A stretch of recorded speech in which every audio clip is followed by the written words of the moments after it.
Karthik. Welcome back to our channel travel hacks by KK. Guys, ఈరోజు మన video వచ్చేసరికి గోవాలో మాన్సూన్లో వాటర్ స్పోర్ట్స్ చేయాలంటే ఎలా.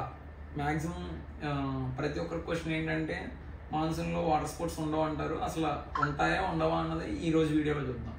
మాన్సూన్ సీజన్లో వాటర్ స్పోర్ట్స్ వచ్చేసరికి మనకి బీచెస్ దగ్గర అనేది అవైలబుల్గా ఉండవు. ఎందుకంటే గవర్నమెంట్ యొక్క సేఫ్టీ రీజన్స్ తీసుకోవడం గురించి మే 31కే లాస్ట్ డేట్ అనమాట. అంటే అప్పటి వరకు ఓన్లీ బీచెస్ దగ్గర అవైలబుల్గా ఉంటుంది. బికాస్ ఆఫ్ రైన్స్ ఎక్కువ పడతాయి కాబట్టి, జూన్లో స్టార్ట్ అవుతాయి కాబట్టి, సో అక్కడ వాటర్ స్పోర్ట్స్ అనేది స్టాప్ చేస్తారు. సో ఇప్పుడు మనం మాన్సూన్ సీజన్లో ఒకవేళ గోవా వెళ్ళాము అంటే కనుక వాటర్ స్పోర్ట్స్ ఎక్కడ చేయాలి ఏంటి అన్నది ఇన్ డీటెయిల్గా ఇప్పుడు నేను స్టెప్ బై స్టెప్ చెప్తాను. ఫస్ట్ వచ్చేసరికి వాటర్ స్పోర్ట్స్ ఇన్ మాన్సూన్ అసలు ఎక్కడ చేయాలి ఏంటి. ఇప్పుడు ఆ లొకేషన్ వచ్చేసరికి మనకి పార్టీ బోట్ అడ్వెంచర్ అనేది ఒకటి ఉంటుంది.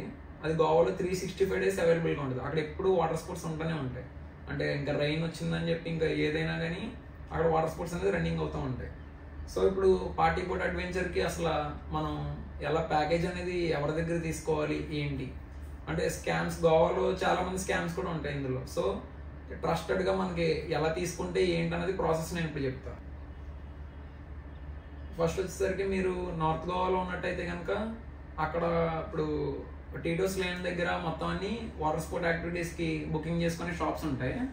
సో ఆ షాప్స్ దగ్గరికి మీరు ఏదో ఒక షాప్ దగ్గరికి వెళ్ళొచ్చు. కాకపోతే అది ట్రస్టెడా కాదా అన్నది మనం వాళ్ళ దగ్గర బిల్స్ తీసుకోవాలి. యాక్చువల్గా మనం పే చేసిన దానికి బిల్ తీసుకుంటే తర్వాత క్వశ్చన్ చేయడానికి ఉంటుంది. ఎవరన్నది ట్రస్టెడ్ అన్నది మనం చెప్పలేము. సో మీరు ఎవరి దగ్గర అయితే ప్యాకేజ్ మాట్లాడుకుంటారో వాళ్ళ దగ్గర కంపల్సరీ మీరు బిల్ తీసుకోవాలి. ఇక్కడ వచ్చేసరికి ప్రాసెస్ ఏంటంటే వాడు మనకి ఫస్ట్ ఎవ్రీథింగ్ ఏమి ఇంక్లూడ్ ఉంటుందో ప్రతిదీ చెప్తాడు. పికప్ అండ్ డ్రాప్తో కలిపి ఒక ప్యాకేజ్ చెప్తాడు. నెక్స్ట్ పికప్ అండ్ డ్రాప్ ఉండి వాటర్ స్పోర్ట్స్ ఉండి ఓన్లీ ఫుడ్ వద్దు అనుకుంటే ఇంకొక రకంగా ప్యాకేజ్ చెప్తాడు. నేను అన్ని ఇంక్లూడింగ్ ఉండే ప్యాకేజ్ నేను చెప్తాను.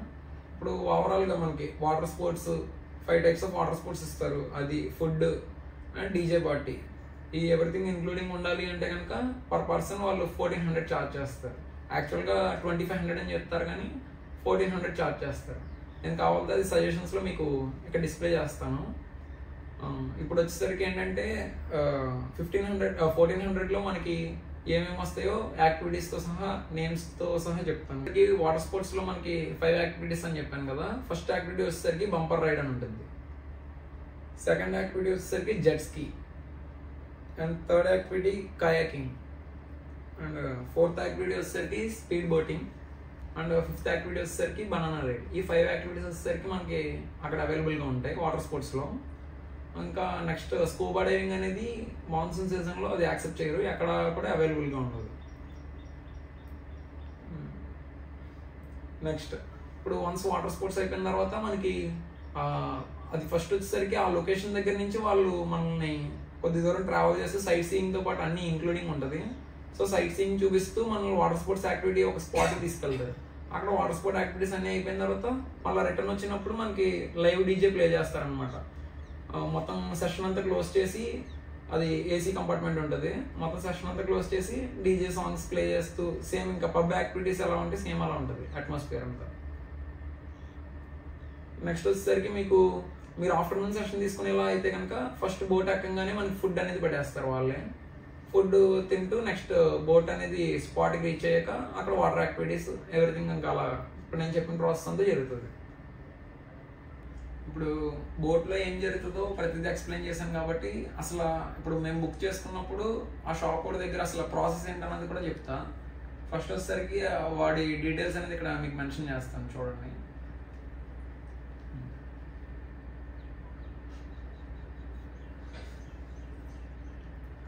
ఫస్ట్ వచ్చేసరికి ప్రాసెస్ ఏంటంటే మనం వెళ్ళిన తర్వాత వాడు మీరు తీసుకునే ప్యాకేజ్ బట్టి ఇంత అమౌంట్ అని చెప్తాడు కాబట్టి అందులో మనకి పూర్తిగా వాడి దగ్గర కట్టక్కర్లా. వాడు వచ్చేసరికి మాకైతే ఇప్పుడు మేము ఎవ్రీథింగ్ ఇంక్లూడింగ్ చేసుకున్నాం ఫుడ్తో పాటు ప్రతిదీ. అయితే 1400 పర్ పర్సన్ చెప్పాడు. ఈచ్ పర్సన్ దగ్గర 500 రూపీస్ తీసుకున్నాడు. తీసుకొని వాడు ఒక బిల్ రాసిస్తాడు. రాసిచ్చిన బిల్ మనం తర్వాత రోజు నెక్స్ట్ ఎప్పుడైతే మనం యాక్టివిటీస్ తీసుకుంటామో ఆ డేట్న అక్కడ కట్టాలి. వెళ్ళిన తర్వాత అక్కడ రిమైనింగ్ అమౌంట్ పే చేస్తే వాడు మనకు ఒక బ్యాండ్ ఇస్తారు.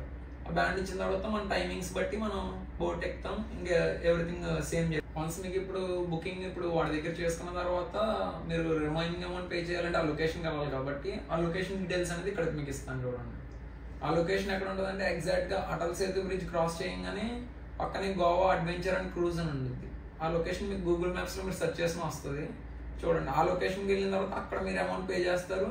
చాలా రకాల క్రూజెస్ ఉంటాయి కాబట్టి మీకు ఏదైతే వాడు ఇస్తాడో ఆ క్రూజ్కి మీరు బ్యాండ్ తీసుకొని దానికి వెళ్తూ ఉంటారు. ఇప్పుడు ఎవరైతే నార్త్ గోవాలో ఉన్నారో వాళ్ళకి ఈ ప్రాసెస్ చెప్పాను కాబట్టి నెక్స్ట్ ఇప్పుడు సౌత్ గోవాలో ఏం చేయాలని అడుగుతారు మళ్ళీ.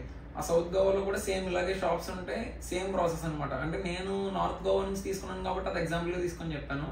సేమ్ సౌత్ గోవాలో కూడా ఉంటాయి. లేదు అంటే కనుక కాంటాక్ట్ నెంబర్ నేను ఇస్తాను కాబట్టి మీరు కాంటాక్ట్ అయినా పర్లేదు, నో ప్రాబ్లం.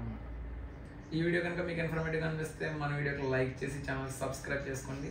మరింత ఇన్ఫర్మేషన్ కోసం బెల్ ఐకాన్ ఆన్లో పెట్టి